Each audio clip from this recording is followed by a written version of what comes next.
Good morning, everyone. My name is Mighty Stream, and I'm going to do your April the 13th Spiritual Principle a Day in a meditation. If you need to reach me, please feel free to do so at recoveryofhope21@gmail.com. The title of the meditation is Finding the Hope We Need to Heal. We don't have to deny reality to have hope or gratitude. We feel what we feel, and we do the footwork anyway. That comes from the Living Clean book, chapter 7, Living Our Principles. A lot of us have had a hopeless moment when we are going through something difficult, and a fellow recovering addict shares their opinion that feelings aren't facts, and we want to chop their head off. Perhaps more helpful and hopeful is this fact. Feelings are real, and one thing we learn in NA is that we can feel them and survive them. We do so not merely by grasping onto hope that they'll change soon, but by taking actions in spite of them. As one addict rhymed, we feel, deal, and heal. We deal by engaging the familiar NA footwork, going to meetings, sharing the feelings, and listening for solutions. Doing step work around an issue such as our resistance to change, praying and meditating, and focusing on others, not just our own strife. And of course, there's the footwork that's specific to our particular situation. Loss of employment, for instance, requires footwork to replace it.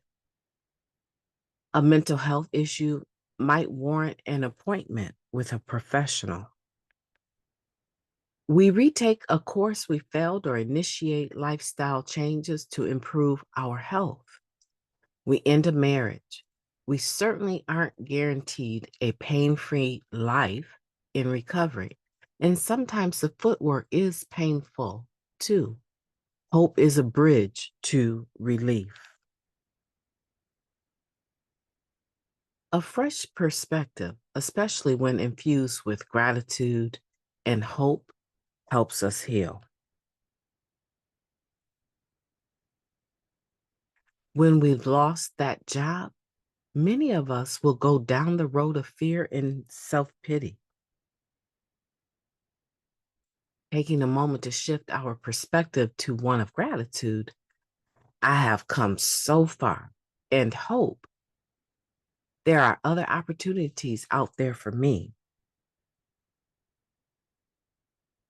And faith, too, I'll be okay no matter what, won't deny us our very real feelings. Instead, perspective keeps reasonable feelings of sadness and fear from morphing into abject despair or outsized anxiety.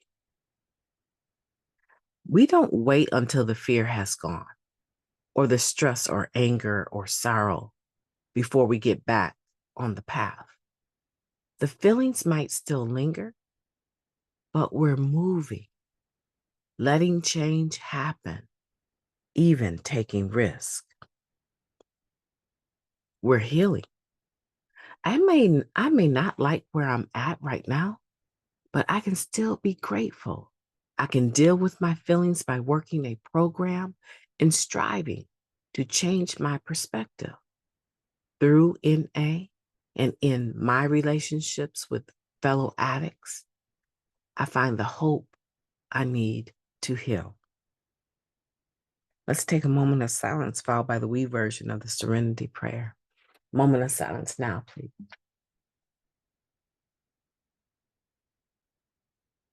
God, grant us the serenity to accept the things that we cannot change,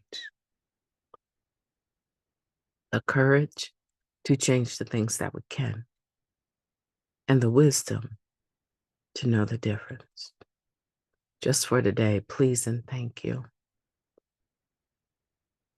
Finding the hope I need to heal is not an overnight process. The greatest obstacle that I have personally experienced in being able to not only just find hope to heal, but keep it or maintain it so that I would have relatively easy access to that hope. The greatest obstacle to it was that little space between my two ears, my thinking, my brain. When you're an individual that suffers from automatic negative thoughts, you suffer from pessimism. When an individual has that, to the degree that I've had it, it's difficult to find hope in anything. However, once cleaning my brain up, my body, right? Once cleaning up my physical self and no longer using drugs is what I'm saying. Once I did that, hope began to find its way into the crevices of my brain. It began to find its way into my situations. It began to find its way into my self-talk. And this meditation gives us a very good example of that self-talk. Here, let me highlight it for you.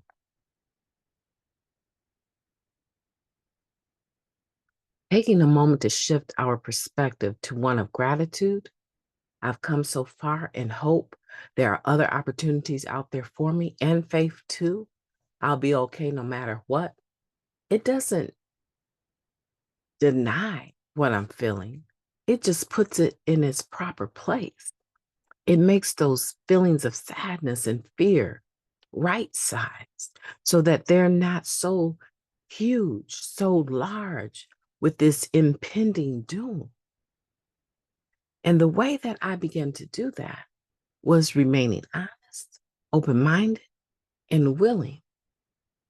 But not only that, prayer and meditation.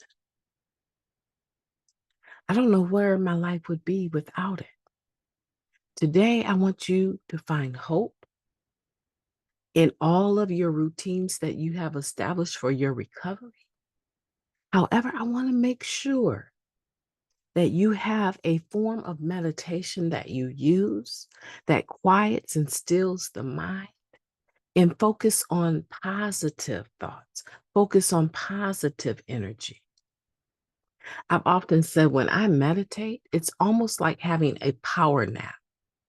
My brain needs to shut off every now and then, because if I don't make it meditate, it will rush ahead of me.